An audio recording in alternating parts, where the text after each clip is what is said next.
Hello students. देखो students, आज हम क्या कर रहे हैं, अपना फर्स्ट टॉपिक स्टार्ट करने जा रहे हैं। ठीक है। और फर्स्ट टॉपिक जो हमारा रहेगा वो हमारा कौन से सब्जेक्ट का रहेगा। तो सब्जेक्ट जो हमने कल डिस्कस किए थे कि टोटल सब्जेक्ट जो हमारे ग्रेजुएट लेवल एग्ज़ाम में होंगे वो 7 होंगे, 7 होंगे। अब 7 में से जनरली जो हमारा पहला सेक्शन रहेगा वो रहेगा जर्नल साइंस का। ठीक है। तो अब हम पढ़ने जा रहे हैं क्या, जर्नल साइंस। अब जो जर्नल साइंस है कितने मार्क्स की है, उसके कितने मार्क्स होंगे ये एग्जैक्ट हमें किसी को नहीं पता। ठीक है कि वो जेकेपी का जो जम्मू कश्मीर पुलिस का जो सब इंस्पेक्टर का एग्ज़ाम होगा उसमें कितने मार्क्स का होगा ये तभी आएगा जब ऑफिशियल नोटिफिकेशन आएगी। ठीक है। तो ये जो हम तैयारी करने जा रहे हैं, फिर से मैं बता रहा हूँ, ये तैयारी हमारी किस एग्ज़ाम की है, ये है जेकेएसएसबी ग्रेजुएट लेवल एग्ज़ाम की। अब मीन्स ग्रेजुएट मीन्स ग्रेजुएशन, जिस बच्चे ने ग्रेजुएशन की है वही ये वीडियो देखे। अगर कोई सोच रहा है कि 12th के बाद कोई एग्ज़ाम होता है सब इंस्पेक्टर का, तो ऐसा नहीं है। तो जितने भी ग्रेजुएट लेवल का जितने भी एग्ज़ाम होंगे ऑलमोस्ट एक्चुअली जेकेएसएसबी देखो, अब मैं बोल रहा हूँ कि जो सिलेबस है ऑलमोस्ट सेम क्यों होगा, क्योंकि जनवरी 2021 में गवर्नमेंट का एक ऑर्डर आया है। ठीक है कि जितने भी टेस्ट होंगे वो उन टेस्ट के लिए एक ही एंट्रेंस टेस्ट होगा जिसका नाम होगा CET, that is common entrance test. C stands for common. तो जो कॉमन मीन्स जो सबके लिए सेम रहेगा। तो जो भी एक जर्नी क्या होगा, एक एंट्रेंस टेस्ट होगा 2021 में, जैसे अब 2021 चल रहा है, 2022 की बात करते हैं। 2021 में ऑर्डर आया तो 2022 में इंप्लीमेंट होगा कि जितने भी एग्जाम्स ग्रेजुएट लेवल एग्जाम्स होंगे उन सब का जो सिलेबस रहेगा उनके लिए जर्नी जो एक टेस्ट रहेगा वो कॉमन टेस्ट रहेगा। और कॉमन टेस्ट अगर टेस्ट एक जैसा है तो सिलेबस भी क्या होगा, एक जैसा होगा। तो ऑलमोस्ट जो हमने कल आपको 7 सेक्शंस बताए थे, जो 7 सब्जेक्ट्स बताए थे, ये जो CET that is common entrance test है उसमें ऑलमोस्ट ये सारे सेम रहना चाहिए। जो सिलेबस है वो सेम रहना चाहिए as per the name of the test that is common entrance test. ठीक है।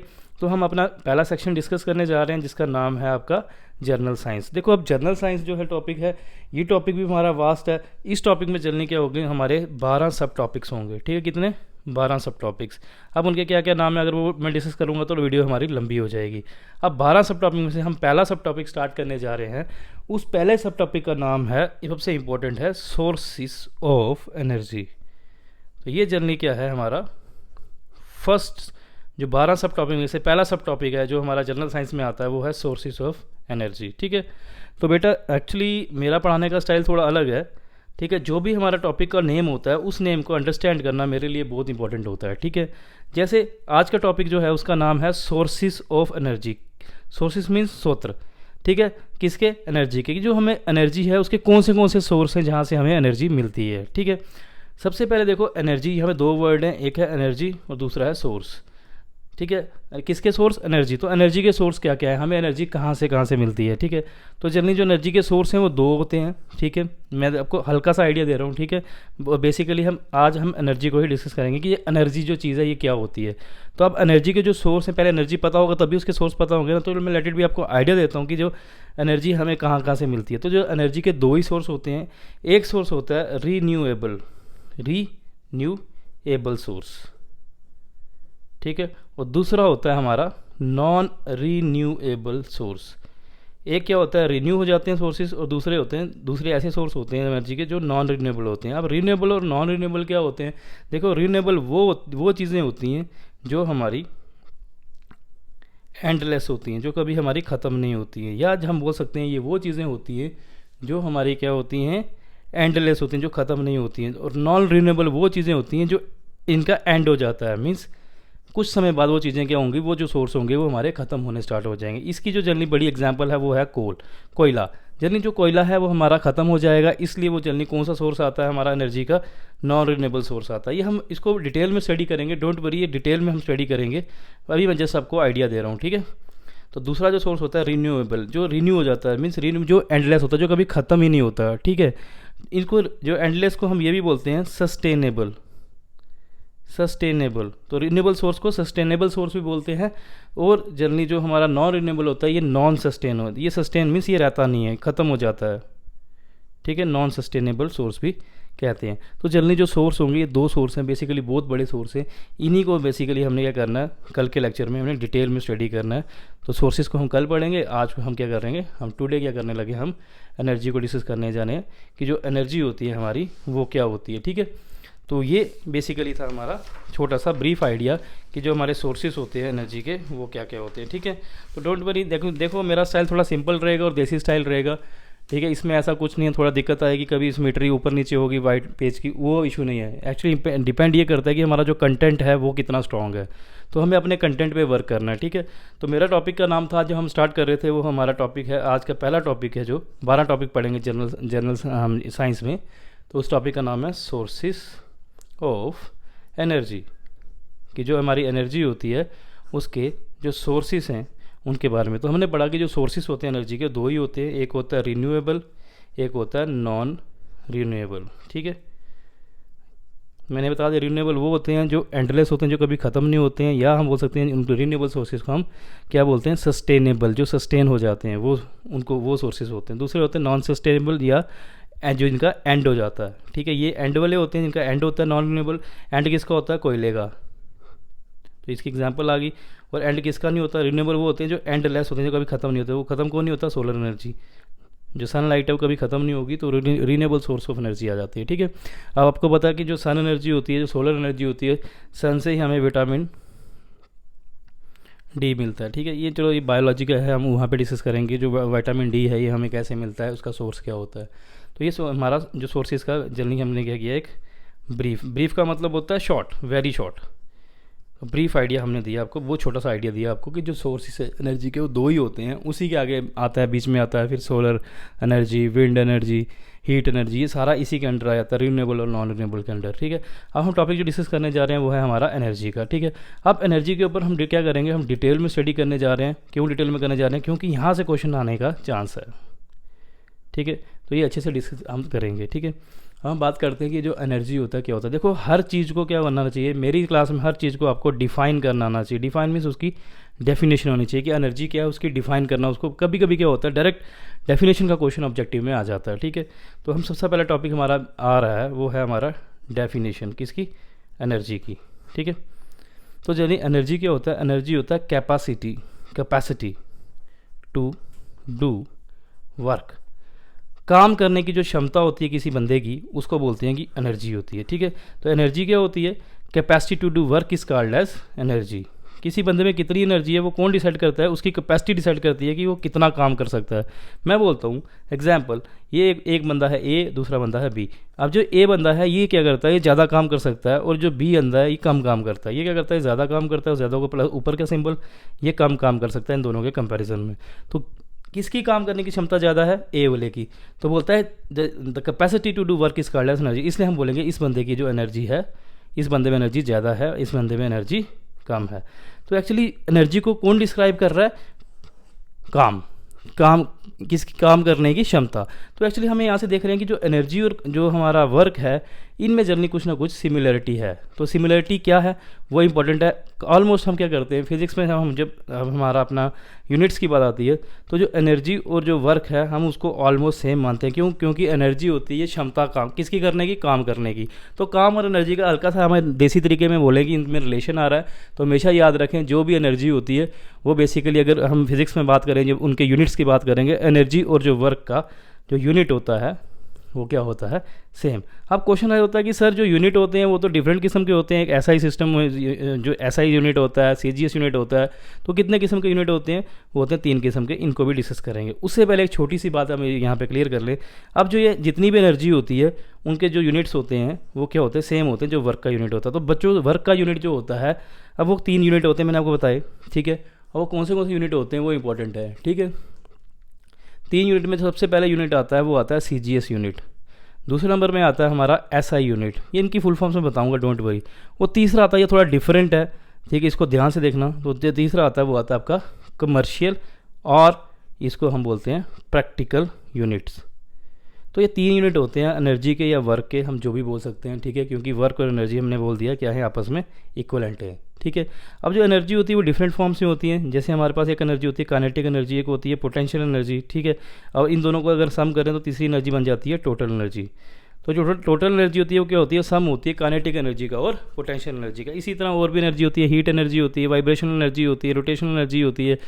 ठीक है, तो ये सारी जो एनर्जी होती है, इन सारी एनर्जी का यूनिट सेम होता है। ये नहीं है कि काइनेटिक एनर्जी का यूनिट है वो अलग होगा, पोटेंशियल का अलग होगा। तो जितने भी एनर्जी से उनका यूनिट क्या होता है, सेम होता है, ठीक है। और वर्क का यूनिट आपको पता है, जो स्टैंडर्ड यूनिट है वो आपका वर्क का वो होता है जूल होता है। तो जूल एक साइंटिस्ट का नाम था जिसने हमें वर्क के बारे में बताया था कि वर्क क्या होता है। तो जल्दी याद रखें कि जितने भी साइंटिस्ट के नाम पे यूनिट्स बने हुए हैं, अगर हम उसको शॉर्ट फॉर्म में लिखें तो कैपिटल जो पहला वर्ड आता है उसका कैपिटल में आता है, अगर हम फुल फॉर्म में लिखें तो ये जे छोटा आएगा यहाँ पे, ठीक है। तो फुल फॉर्म में जो भी साइंटिस्ट ने यूनिट दिया होता है तो वो स्मॉल में लिखा जाता है, और अगर शॉर्ट फॉर्म में एब्रीवेशन में करें, एब्रीवेशन होता है शॉर्ट फॉर्म में वो कैपिटल में आता है, ठीक है। जैसे हमारा क्या होता है, फोर्स होता है। तो जो फोर्स होता है उसका जो हमारा कौन सा यूनिट, ये कौन सा यूनिट होता है, ऐसा unit means international system of unit, ठीक है, या स्टैंडर्ड इंटरमीडिएट भी बोलते हैं इसको, ठीक है। बहुत नाम से जानते हैं, लेकिन international system of unit means पूरे इंटरनेशनल वर्ल्ड में जनरली जो हमारा यूनिट है वो कौन सा अडॉप्ट हुआ है, वो यूनिट हुआ है जूल, ठीक है। किसका, वर्क का या एनर्जी का, दोनों का बोल सकते हैं, ठीक है। इसी तरह जो फोर्स होता है, जो फोर्स का यूनिट होता है वो होता है न्यूटन, ठीक है। तो आपने कई बार देखा होगा जो न्यूटन जब पूरा लिखा होता है तो वो एन छोटा लिखा होता है। अगर अकेला इसका ऐसे यूनिट बोलें फोर्स का, देखो इंपॉर्टेंट है, ये भी ऑब्जेक्टिव है कि फोर्स का जो ऐसा यूनिट क्या होता है न्यूटन, तो ये क्या कैपिटल में एन होता है, ठीक है। तो ये यहाँ से डिस्कस करें कि फोर्स को भी किसी साइंटिस्ट के नाम पे यूनिट पड़ा हुआ, तो जब साइंटिस्ट के नाम पे एब्रीवेशन लिखते हैं तो हम वो कैपिटल में लिखते हैं, अगर फुल फॉर्म अगर पूरी वर्ड लिखते हैं अगर उसका तो एब्रीवेशन में कैपिटल, अदरवाइज स्मॉल, पहला वर्ड स्मॉल लिखते हैं अगर हम पूरा न्यूटन लिखें तो, ठीक है। ये इंपॉर्टेंट था, ठीक है। अब हम यहाँ से क्या पता चला कि जो फोर्स है इसका जो ऐसा ही यूनिट है वो हमारा क्या होता है न्यूटन, और जो वर्क है या जो एनर्जी है इसका जो ऐसा यूनिट होता है वो हमारा क्या होता है जूल। तो कभी कभी ये पूछा जाता है क्वेश्चन है व्हाट इज़ द ऐसा यूनिट ऑफ एनर्जी, ठीक है। तो यूनिट्स के ऊपर याद रखो, इंपॉर्टेंट टॉपिक हमारा नेक्स्ट है यूनिट्स। तो यूनिट्स के ऊपर बहुत बार ऐसे जेके एसएसबी ने क्वेश्चन पूछे हुए हैं, तो बच्चों यूनिट्स के ऊपर, यूनिट्स पे ज़्यादा फोकस करना, जो भी हमारा टॉपिक रहेगा, ठीक है। हम ऑब्जेक्टिव्स भी करेंगे, हर एक सब्जेक्ट्स के ऑब्जेक्टिव्स करेंगे आफ्टर कंप्लीटिंग, जैसे इसके 12 सब टॉपिक्स हैं साइंस के, तो इसके हम ऑब्जेक्टिव्स भी करेंगे, एमसीक्यूज भी करेंगे। तो डोंट वरी, आपने चीज़ें देखो आस्ता आस्ता होंगी, जगदम चीज़ें नहीं होंगी, ठीक है। अपने पे हौसला रखना, विश्वास रखना, तभी सारी चीज़ें पॉसिबल हैं। अब हम यूनिट्स ऑफ एनर्जी के, जो एनर्जी के यूनिट्स हैं उसकी बात करते हैं। तो जनरली जो यूनिट्स हैं वो बेसिकली मैंने आपको बता दिया कितने टाइप के यूनिट्स होते हैं। देखो यूनिट्स है वो किस पे डिपेंड करते हैं कि कौन सा सिस्टम हम यूज़ कर रहे हैं। तो एक छोटा सा टॉपिक होता है 11th क्लास में आपका सिस्टम ऑफ यूनिट्स, तो मैं 11th क्लास की वीडियोस भी अपलोड कर रहा हूँ। तो जनरली जब हमारा वो चैप्टर स्टार्ट होगा यूनिट्स एंड डायमेंशन, उसमें आप अच्छे से देख सकते हैं कि जो 3 किस्म के यूनिट, सिस्टम ऑफ यूनिट होते हैं हमारे पास, ठीक है। तो यूनिट्स जो एनर्जी के होते हैं वो 3 किस्म के होते हैं। एक होता है CGS यूनिट, एक होता है SI यूनिट, और तीसरा जो मोस्ट इंपॉर्टेंट यूनिट है, यहाँ से क्वेश्चन आने के 99% चांस है, 90% चांस तो हम है ही हैं यहाँ से, वो होता है कमर्शियल यूनिट। इस कमर्शियल यूनिट को हम बेसिकली प्रैक्टिकल यूनिट भी बोलते हैं। प्रैक्टिकल यूनिट मीन्स जो प्रैक्टिकली हम एनर्जी का यूनिट इस्तेमाल करते हैं, जैसे चलो अब आगे डिस्कस करते हैं, ठीक है। CGS का वर्ड की फुल फॉर्म क्या होती है, SI की फुल फॉर्म, हर चीज़ की फुल फॉर्म आपको पता होनी चाहिए। देखो जो CGS है इसको शॉर्ट फॉर्म से याद रखना है LMT। तो ये डायमेंशंस फार्मूला होते हैं, क्या होते हैं, कुछ डायमेंशन फार्मूला। तो ये डायमेंशनल फार्मूला जो होते हैं ये भी आपको 11th क्लास में हम पढ़ाएंगे, ठीक है, 11th क्लास की वीडियोस में, कि डायमेंशन फार्मूला क्या होता है। यहाँ पे हमको हल्का सा आइडिया देंगे। देखो L for length, M for mass, T for time. L for length, M for mass, T for time. तो जो पहली चीज़ यहाँ पे लिखी हुई है वो लेंथ को रिप्रेजेंट कर रही है, दूसरी किसको कर रही है, मास को, तीसरी टाइम को। तो C का मतलब होता है लेंथ मीन्स कौन सा यूनिट, सेंटीमीटर। तो सेंटीमीटर ये मास है, तो इसका ये क्या होगा, G फॉर ग्राम। तो टाइम का यूनिट क्या होगा, सेकंड। तो सेंटीमीटर ग्राम सेकंड जो हमारा सिस्टम होता है, उस सिस्टम के अकॉर्डिंग जो हमारा एनर्जी का यूनिट होता है वो क्या होता है, वो होता है अर्ज, ठीक है। अर्ग भी बोलते हैं, कोई अर्ज भी बोलते हैं। दिस इज़ वेरी इंपॉर्टेंट, ठीक है। तो CGS यूनिट जो एनर्जी का होता है, या जो CGS यूनिट हमारा वर्क का होता है, उसे अर्ज बोला जाता है, ठीक है, या अर्ग, ERG, अर्ग भी बोलते हैं, अर्ज बोलो। देखो प्रोनाउंसिएशन में मुझे कोई दिक्कत नहीं है, मुझे जैसा मन करेगा मैं वैसा बोलूँगा, आपको जैसा बोलना है बोलें। बट इंपॉर्टेंट ये है कि अगर ऑब्जेक्टिव आ जाए CGS यूनिट तो आपको अर्ग याद रखना है, ERG, अर्ज क्या होता है, CGS यूनिट होता है एनर्जी का, ठीक है। फिर आता है SI यूनिट। तो SI मीन्स इंटरनेशनल, पहले उल्टा पढ़ेंगे, international system of unit means जो इंटरनेशनल पूरे वर्ल्ड में जो हमारा यूनिट माना जाता है एनर्जी का, वो क्या होता है, वो होता है capital J, that is joule, ठीक है। या इसको हम स्मॉल JULE जूल बोलेंगे, ठीक है। तो ये यूनिट इसलिए इंपॉर्टेंट है क्योंकि पूरे इंटरनेशनल लेवल पे ये एक यूनिट माना जाता है। देखो अगर इंडिया में अगर एनर्जी का यूनिट जूल है तो पाकिस्तान में भी जूल होगा, क्योंकि इंटरनेशनल सिस्टम ऑफ यूनिट के अकॉर्डिंग है। पूरे इंग्लैंड में भी जूल होगा। लेकिन जो ये हमारा CGS यूनिट है ये बेसिकली चेंज हो सकता है, क्योंकि ये इंटरनेशनल सिस्टम यूनिट नहीं है, ये हमारा क्या है, दूसरा सिस्टम ऑफ यूनिट है, that is centimetre gram second unit के अकॉर्डिंग जो इसका यूनिट आता है वो अर्ज आता है, ठीक है। फिर आता है सबसे इंपॉर्टेंट कमर्शियल यूनिट। तो कमर्शियल यूनिट वो होता है जिसको हम प्रैक्टिकली यूज़ करते हैं डे टू डे लाइफ में। तो जो एनर्जी है वो खपत एनर्जी जो होती है वो क्या होती है, अगर हम बिजली के मीटर की बात करें तो हम बोलते हैं कि बिजली के मीटर में ना आज इतनी यूनिटें चढ़ गई, क्या बोलते हैं, इतनी यूनिटें चढ़ गई। तो बिजली के मीटर में बेसिकली जब आप यूनिटें बोलते हो, ठीक है, तो वो बेसिकली क्या होता है, बोर्ड ऑफ यूनिट होते हैं, ठीक है। उसको बेसिकली बोर्ड ऑफ, चलो ये 11th क्लास का टॉपिक छोड़ देते हैं। हम बोलते हैं यूनिटें चढ़ गई। तो हम बेसिकली जब हमारी बिजली चलती है घर में, जो मीटर होता है वो बेसिकली क्या करता है, जो एनर्जी है उसको मेज़र करता है कि, ठीक है। वो जो यूनिटें होती हैं, मीटर जो भी हमारा घर में मीटर होगा उसमें देखना एक यूनिट लिखा होता है उसके डब्बे के साथ में, कि हमारे जितनी भी जब रीडिंग्स आ रही होती है वहाँ पर लिखा होता है आपका किलोवाट आवर। तो जो किलोवाट आवर है ये बेसिकली क्या होता है, ये एक यूनिट होता है, ये प्रैक्टिकल यूनिट होता है किसका, एनर्जी का। ये इंपॉर्टेंट है। क्वेश्चन आता है व्हाट इज़ द प्रैक्टिकल या कमर्शियल यूनिट ऑफ एनर्जी, तो वो जो होता है वो किलोवाट आवर होता है। क्या होता है, किलोवाट आवर, ठीक है। अब जो किलोवाट है, वाट किसका यूनिट होता है, पावर का, और बेसिकली जो आवर होता है ये किसका यूनिट होता है, टाइम का। इट मीन्स कि जो एनर्जी किसके बराबर होता है, पावर इनटू टाइम, ठीक है। तो ये बहुत इंपॉर्टेंट टॉपिक है कि जो एनर्जी होता है पावर इन टाइम, अगर हम पावर यहाँ से निकालें तो पावर क्या हो जाएगा, टाइम नीचे जाएगा, एनर्जी अपॉन टाइम। एनर्जी की जगह हम क्या लिख सकते हैं, वर्क अपॉन टाइम। तो जल्दी पावर यही होता है ना, the rate at which the work is done, ठीक है। किस रेट पे काम कर रहे हैं, कितनी जल्दी हम काम कर रहे हैं, उसी को बोलते हैं कि जो जितना जल्दी करता है हम बोलते हैं उसकी पावर उतनी ज़्यादा है। तो वर्क अपॉन टाइम पावर होता है। तो यहाँ से पावर को यहाँ पे टाइम इधर मल्टीप्लाई होगा, तो पावर का यूनिट वाट होता है। अगर बिगर यूनिट की बात करें तो किलो वाट होता है। तो किलो वाट आवर जो होता है ये हमारा कमर्शियल यूनिट होता है एनर्जी का। This is the very important term कि जो कमर्शियल यूनिट होता है हमारा एनर्जी का वो क्या होता है, आपका किलो वाट आवर, ठीक है। फिर हम आगे थोड़ा सा डिस्कस करते हैं, ठीक है। हम डिस्कस करते हैं एक और चीज़ इंपॉर्टेंट, जो कि जो यूनिट है उसमें कन्वर्जेंस कैसे करते हैं, या हम बोलते हैं कि जो एक जूल होता है वो कितने अर्ज के बराबर होता है, कितने अर्ग के बराबर होता है, उसको हम प्रूव करेंगे, ठीक है। छोटा सा टॉपिक है हमारा, थोड़ा डिटेल में जा रहे हैं, बट अगर आप कोई बोर हो रहा है तो देखो उसमें हम कुछ नहीं कर सकते हैं, क्योंकि ये बहुत इंटरेस्टिंग टॉपिक चल रहे हैं, ठीक है। तो मैंने आपको यूनिट्स की बात की क्योंकि यूनिट्स के ऊपर हमारा एग्ज़ाम में क्वेश्चन आ सकता है, ठीक है। तो हम यूनिट्स का हर एक चीज़ को डिस्कस करेंगे, ठीक है। तो हमने चलिए आपको बताया कि जो यूनिट्स होते हैं एनर्जी के यूनिट्स, इसके ऊपर क्वेश्चन आ सकता है। और इसके कितने यूनिट्स होते हैं, 3, ठीक है। 3 बता दिए मैंने, कौन से CGS यूनिट जो आपको बता दिया वो अर्ज होता है, ठीक है। फिर मैंने आपको बताया इंटरनेशनल सिस्टम यूनिट में जो इसका क्या होता है, जूल होता है। और तीसरा जो बताया वो होता है आपका किलोवाट आवर। तो किलोवाट होता है पावर का यूनिट और आवर होता है टाइम का यूनिट।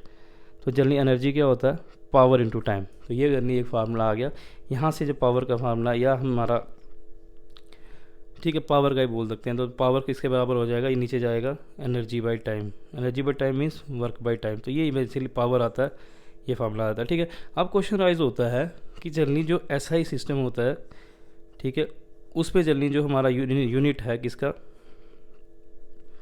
एनर्जी का, वो क्या होता है। तो हमने बोला वो क्या होता है, जूल होता है, ठीक है। अब जो 1 जूल है वो किसके बराबर होता है, वो इंपॉर्टेंट है, ठीक है। अब हम क्या कर रहे हैं, हम एनर्जी का फार्मूला पढ़ने जा रहे हैं। तो एनर्जी का क्या पढ़ने जा रहे हैं, पहले हमने क्या किया, सबसे पहले डेफिनेशन की उसकी, फिर हमने यूनिट किया एनर्जी का, अब एनर्जी का फार्मूला। तो एनर्जी का फार्मूला क्या होता है, इंपॉर्टेंट है। तो जो एनर्जी होता है उसको हम क्या बोल सकते हैं, वर्क भी बोल सकते हैं। और जो वर्क होता है वो क्या होता है, फोर्स इंटू डिस्प्लेसमेंट। देखो अगर कोई ये चीज़ पड़ी है यहाँ पे, जिसको मैंने यहाँ से फोर्स लगाई, ठीक है, ये आगे की तरफ जाएगी, ये डिस्प्लेस करेगी, लेट यहाँ से लेके यहाँ तक उसने डिस्प्लेस किया। तो अब जो हमारा वर्क होता है उसने कितना वर्क किया वो किस पर डिपेंड करता है, कि हमने कितनी उस पर फोर्स लगाई वो इंटू उसने कितना डिस्टेंस मूव किया। उन दोनों का जो प्रोडक्ट होता है वो हमें बताता है कि वर्क कितना हुआ या हमारी एनर्जी कितनी कंज्यूम हुई, ठीक है। तो एनर्जी या वर्क क्या होता है, फोर्स इंटू डिस्प्लेसमेंट, ठीक है। और फोर्स का यूनिट क्या होता है, SI सिस्टम, हम बात करेंगे SI सिस्टम के अकॉर्डिंग। तो फोर्स का यूनिट क्या होता है, न्यूटन, और डिस्प्लेसमेंट का क्या होता है, मीटर। तो हम बोल सकते हैं कि जो हमारा, और एनर्जी का क्या हो गया, जूल। हम बोल सकते हैं कि जो 1 जूल होता है वो बेसिकली किसके बराबर होता है, 1 न्यूटन इंटू 1 मीटर के बराबर होता है। या हम बोल सकते हैं ये जूल होता है वो किसके बराबर होता है, न्यूटन मीटर के बराबर होता है। ये इंपॉर्टेंट टर्म है हमारा। तो जनरली जो जूल की जगह हम क्या रखते हैं, न्यूटन मीटर। तो ये न्यूटन मीटर भी हम बोल सकते हैं, newton metre is also a unit of energy. तो एनर्जी का यूनिट न्यूटन मीटर होता है या उसको हम जूल बोलते हैं, ठीक है। ये बहुत इंपॉर्टेंट है, क्लियर, ठीक है, कोई दिक्कत नहीं है, ये हमारा हो गया, ठीक है। अब हम बोलते हैं कि जो 1 जूल होता है वो कितने अर्ज के बराबर होता है, कितने अर्ग के बराबर होता है। तो ये अर्ग किसका यूनिट है, ये CGS यूनिट है, ठीक है। तो सेंटीमीटर में कन्वर्ट कर देंगे, मीटर में था सेंटीमीटर में करेंगे। तो अब देखते हैं अब इसको कन्वर्ट कैसे करते हैं, ठीक है। उससे पहले याद रखो जो CGS यूनिट होता है किसका, फोर्स का, ठीक है, वो क्या होता है DYNE, डाइन। तो वो होता है डायन। तो डायन इज़ नथिंग, वो डायन नहीं है जो आप सोच रहे हो, बट डायन एक यूनिट होता है किसका, होता है फोर्स का। ये फोर्स कौन सा यूनिट होता है, CGS यूनिट होता है, ये होता है डाइन, ठीक है। इसी तरह जो अब फोर्स का ऐसा सिस्टम क्या होता है, न्यूटन। तो 1 जो न्यूटन होता है वो 10⁵ डाइन के बराबर होता है। ये कई बार आपका रिलेशन पूछा जाता है, ठीक है, कि 1 न्यूटन किसके बराबर होता है। तो 1 न्यूटन 10⁵ डाइन के बराबर होता है। इसको हम प्रूव भी कर सकते हैं, लेकिन अभी हम प्रूव करने जा रहे हैं कि जो 1 जूल है वो 10⁷ अर्ज के बराबर होता है। तो ये दो चीज़ें आपको बड़ी इंपॉर्टेंट हैं, ये बहुत इंपॉर्टेंट, फिजिक्स में बहुत इंपॉर्टेंट होती हैं, ठीक है। तो ये चीज़ें आपको दोनों याद रखनी है कि जो 1 जूल 10⁵ डाइन के बराबर होता है, और 1 न्यूटन 10⁵ डाइन के बराबर होता है, और ये 10⁷ अर्ज के बराबर होता है। कैसे हम डिस्कस करते हैं, देखो प्रूफ भी कर सकते हैं, लेकिन प्रूफ पेपर में आएगा नहीं, हमें इतना ही याद रखना है, लेकिन थोड़ा सा हल्का सा हमको आइडिया दे रहे हैं, ठीक है।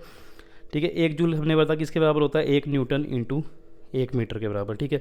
और 1 न्यूटन किसके बराबर है, CGS यूनिट क्या होता है, हमें कन्वर्ट करना है अर्ज में। तो अर्ज क्या है, CGS यूनिट है, तो यहाँ पे CGS यूनिट लिखेंगे। 1 न्यूटन कितने CGS यूनिट के बराबर होता है, 10⁵ डाइन के बराबर होता है। ये CGS है, इसलिए हम ये लिखेंगे 10⁵ डाइन के बराबर होता है। और 1 मीटर कितने, 100 सेंटीमीटर के बराबर होता है। तो ये क्या आ जाएगा आपका 10⁵ डाइन इंटू 10⁵2। 100 को मीन्स 2 जीरो है ना, तो 10⁵2 कर लिख सकते हैं। ये basis same, powers are added, ये बेस 10 है तो पावर ऐड हो जाएंगी, 5 + 2 क्या हो जाएगा 7। तो ये आ जाएगा 10⁵7 डाइन सेंटीमीटर, ठीक है। अगर न्यूटन मीटर जूल के बराबर होता है तो डाइन सेंटीमीटर किसके बराबर होगा, अर्ज के बराबर, ठीक है। तो यहाँ से प्रूव हो गया हमारा कि जो 1 जूल होता है वो 10⁵7 अर्ज के बराबर होता है। तो ये इंपॉर्टेंट टर्म थी हमारी जो आपको याद रखनी थी। क्या याद रखनी थी कि जो देखो ये देखो समझ आ गया, ये CGS यूनिट था, ये भी CGS कन्वर्ट कर दिया। तो एक और बात याद रखो कि जैसे 1 जूल 1 न्यूटन मीटर के बराबर होता है, इसी तरह जो 1 अर्ज होता है वो बेसिकली 1 डाइन इंटू 1 सेंटीमीटर के बराबर होता है, मीन्स डाइन सेंटीमीटर के बराबर होता है। ये बेसिकली छोटा सा आइडिया था हमारा कि जो हमारे यूनिट्स होते हैं। तो ये हमारा टॉपिक क्या था, यूनिट्स का, कि जो हमारे एनर्जी है, जो हमारी एनर्जी है उसके जो यूनिट्स हैं, एनर्जी यूनिट्स ऑफ एनर्जी। तो एनर्जी के यूनिट्स 3 होते हैं, हम डिस्कस कर लिए, और उनके बीच में हमने रिलेशन भी डिस्कस कर लिया। तो ये हमारा छोटा सा टॉपिक था एनर्जी का, ठीक है। एनर्जी का फार्मूला भी पढ़ लिया, एनर्जी और वर्क सेम होता है, तो एनर्जी होता है फोर्स इंटू डिस्प्लेसमेंट, ठीक है। अब एक छोटा सा टॉपिक है हम जिसको बोलते हैं, जनरली वो हम 11th क्लास में पढ़ा होगा कुछ बच्चों ने, ठीक है। उसका टॉपिक है, उसका नाम है डायमेंशनल फार्मूला। कि जो हमारा डायमेंशनल फार्मूला होता है किसका, एनर्जी का, वो क्या होता है। देखो एनर्जी और वर्क मैंने बताया आपको, एक हम मान सकते हैं कि सेम है थोड़े टाइम के लिए, होते नहीं है, ठीक है। डायमेंशन फार्मूला वर्क या एनर्जी का क्या होता है। देखो कोई भी जो डायमेंशन फार्मूला है वो बेसिकली अगर निकालना हो तो हमें उसके लिए क्या करना होगा, जो मैथमेटिकल फार्मूला है वो हर चीज़ का पता होना चाहिए। जैसे हमारे एनर्जी का फार्मूला पता है, ठीक है। एनर्जी क्या होता है, फोर्स इंटू डिस्प्लेसमेंट, ठीक है। और जल्दी फोर्स क्या होता है सबको पता है, न्यूटन सेकंड लॉ के मुताबिक जो फोर्स होता है वो होता है मास इंटू एक्सेलरेशन। जितना बॉडी का मास हो और जितनी उसकी एक्सेलरेशन, उन दोनों को मल्टीप्लाई करें तो हमें पता चल जाता है कि बॉडी पे इतनी फोर्स लग रही है। तो फोर्स क्या हो जाएगा, मास इंटू एक्सेलरेशन, ठीक है। और ये क्या होता है, डिस्प्लेसमेंट। तो डिस्प्लेसमेंट हम ऐसे लिख देंगे, ठीक है। और जल्दी जो हमारा मास होता है वो उसका यूनिट क्या होता है, kg, ठीक है। या हम चलो छोड़ो, हम डायमेंशन फार्मूला पढ़ रहे हैं, तो डायमेंशन फार्मूला में 3 चीज़ें होती हैं, LMT, ठीक है, that is length mass time. तो ये 3 इंपॉर्टेंट चीज़ें होती हैं। तो अब डायमेंशन फार्मूला में हम 3 चीज़ों की फॉर्म में लिखेंगे। तो जो मास के लिए हम क्या लिखेंगे, कैपिटल M। अब जो एक्सेलरेशन होता है इसका जो यूनिट, ये इसका जो फार्मूला होता है, जो एक्सेलरेशन है वो क्या होता है, इंपॉर्टेंट है। एक्सेलरेशन होता है वेलोसिटी अपॉन टाइम। तो वेलोसिटी का यूनिट क्या होता है, मीटर पर सेकेंड, और टाइम का क्या होता है, सेकेंड। तो ये क्या आ जाएगा, बेसिस एंड सेम। ये देखो बेसिस हमारे, ठीक है। ये मीटर पर सेकंड को हम ऐसे लिख सकते हैं, मीटर अपॉन सेकंड लिख सकते हैं, इसको 1 अपॉन सेकंड लिख सकते हैं, ठीक है। ये क्या आएगा, मीटर अपॉन सेकंड स्क्वायर आ जाएगा, ठीक है। तो ये मीटर है, मीटर का में किसका यूनिट होता है, लेंथ का, तो यहाँ लिखेंगे L। ये सेकंड इसका टाइम का, T स्क्वायर। तो जल्दी जो एक्सेलरेशन होता है इसका जो डायमेंशन फार्मूला होता है, देखो डायमेंशन फार्मूला हमेशा LMT के फॉर्म में लिखते हैं। तो ये क्या होता है, L अपॉन T स्क्वायर। क्या होता है, L अपॉन T स्क्वायर। तो एक्सेलरेशन का जो डायमेंशन फार्मूला कैसे निकलता है, मैथमेटिकल फार्मूले से निकलता है। मैथमेटिकल फार्मूला एक्सेलरेशन का क्या होता है, वो होता है आपको जर्नी अभी बताया, वेलोसिटी अपॉन टाइम, ठीक है। बच्चों बोली क्वेश्चन है 9th क्लास में हमें पढ़ाए जाते हैं, तो ये डिटेल में अगर किसी ने पढ़ना है तो 11th क्लास का जो हमारा सेकंड चैप्टर रहेगा यूनिट्स एंड डायमेंशन, उसमें पढ़ सकता है। ठीक है, जो वेलोसिटी के यूनिट्स क्या होते हैं, मीटर पर सेकेंड। ठीक है, अपॉन टाइम का क्या होता है, सेकेंड। तो इसको हम ऐसे लिख सकते हैं मीटर अपॉन सेकेंड इंटू 1/सेकेंड। ठीक है, तो मीटर के लिए हम क्या होता है, लेंथ, क्योंकि मीटर की यूनिट है लेंथ का, LMT लेंथ, और सेकंड का टाइम का, ये सेकंड टाइम का, तो क्या हो जाएगा L/T²। तो ये अगर ये स्क्वायर ब्रैकेट डालें तो ये बन जाता है डायमेंशन फार्मूला। डायमेंशन फार्मूला कब बनता है, जब हम L और T M के स्क्वायर ब्रैकेट लगाते हैं। ठीक है, ये मास आ गया, एनर्जी पढ़ रहे थे। एक्सेलेरेशन का क्या फार्मूला आ गया, L/T²।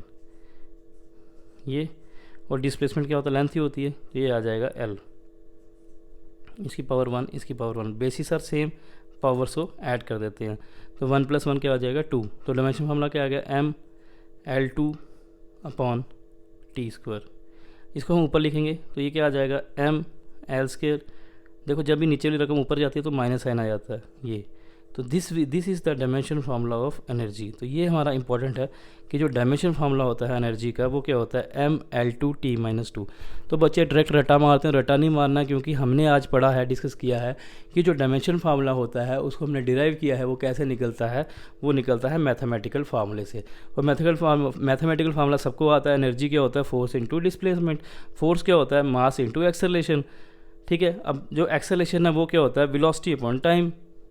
ठीक है, तो ये धीरे धीरे अगर देखो, जिसको समझ आया है वेल एंड गुड, जिसको समझ नहीं आया तो उसको डायरेक्ट याद रखना है कि जो एनर्जी है इसका डायमेंशन फार्मूला होता है ML2T-2। ठीक है, अब मैं ये बता रहा हूँ आपको, अगर बिल्कुल समझ किसी को नहीं आया तो उसको वेट करना पड़ेगा क्लास 11th में, जब मेरा सेकंड चैप्टर स्टार्ट होगा यूनिट्स एंड डायमेंशंस। उस चैप्टर में पूरा डिटेल में मैं आपको बताऊँगा लेंथ, मास, टाइम, LMT जो होता है वो कैसे, डायमेंशन फार्मूला क्या होता है, उसके यूजेस क्या होते हैं, सब कुछ मैं डिटेल में बताऊँगा।